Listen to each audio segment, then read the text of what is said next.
새로운 도약을 꿈꿉니다. 기사회생TV 김민수 변호사입니다. 개인회생 파산 신청하면 나중에 법원에서 출석을 하고 연락이 오는데요. 다들 먹고 사느라 하루하루 일정 빼기도 힘든데 꼭 법원에 가야 되는지, 그리고 가게 되면 몇 번이나 가야 되는 건지 궁금하시죠? 또 혹시 안 가면 무슨 불이익은 없는지 걱정되실 텐데요. 그래서 오늘은 회생파산에서 법원 출석과 관련된 모든 궁금증들을 하나하나 풀어드리겠습니다. 제 이야기 잘 듣고 더 이상 법원 출석 때문에 고민하지는 마시기 바랍니다.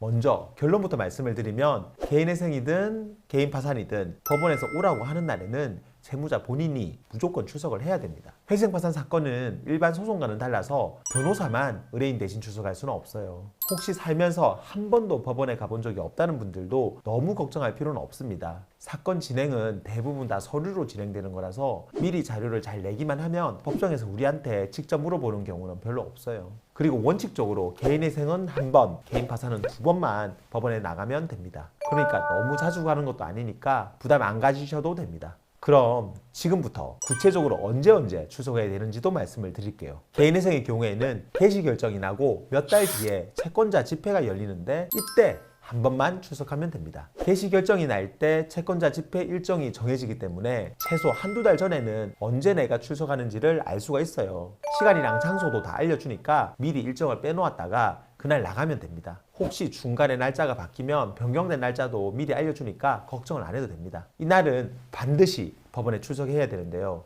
만약에 아무 말도 안 하고 그냥 안 나가면 집회 불출석 또는 설명 불이행으로 회생이 폐지됩니다. 서울회생법원의 경우에는 그래도 한 번 출석 안 했을 때는 다시 출석을 할 수 있는 기회를 주기도 하는데, 만약에 집행날까지 변제금도 하나도 안 내고 출석도 안 하면 바로 폐지가 될 수도 있습니다. 그러니까 그날 참석이 어려울 것 같으면 미리 기일 변경 신청서를 내고 날짜를 바꾸는 게 좋습니다. 그게 안 되면 최소한 불출석 사유서라도 내서 무단으로 불출석하지는 않아야 됩니다. 개인 파산의 경우에는 파산 선고하는 날이랑 선고 나고 나서 두세 달 뒤에 열리는 채권자 집행날, 이렇게 이제 두 번 법원에 출석을 하면 됩니다. 파산 선고는 신청하고 빠르면 한 달만 해도 잡히는데 이것도 법원마다 다 달라서 오래 걸리는 데는 6개월이 넘어서 잡히거나 그보다도 더 늦게 열리기도 합니다. 대신 선고하기 전에 미리 법원에서 언제 하는지 알려주니까 선고 잡히면 그날은 시간을 비워두고 무조건 법원에 나가야 됩니다. 특별한 이유도 없이 파산 선고날 참석을 안 하면 보통 그날 파산 선고를 안 하고 법원에서 따로 신문기일이라는 걸 잡고 다시 출석할 기회를 줍니다. 그런데도 안 나가면 파산 신청이 기각이 되니까 무조건 참석한다고 생각을 해야 돼요. 파산 선고 나고 나서 보통 이제 두세 달 뒤에 채권자 집회가 잡히는데 이때도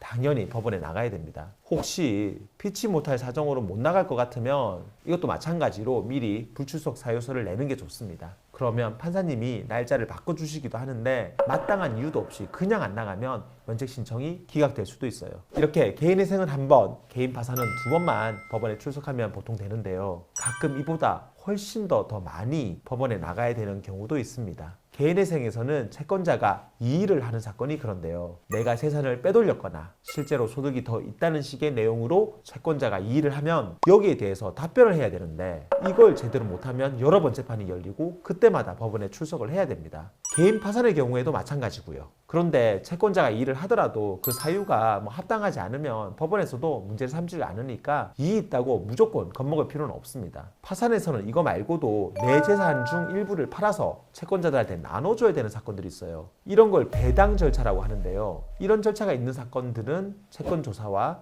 계산 보고를 위한 재판이 추가로 열리기 때문에 최소한 이제 3-4번 이상은 법원에 출석을 해야 됩니다. 그래도 이렇게 여러 번 법원에 간다는 게 꼭 회생이나 파산이 통과가 안 된다는 거는 전혀 아니니까 너무 걱정하지 말고 재판만 안 빠지고 참석하시면 됩니다.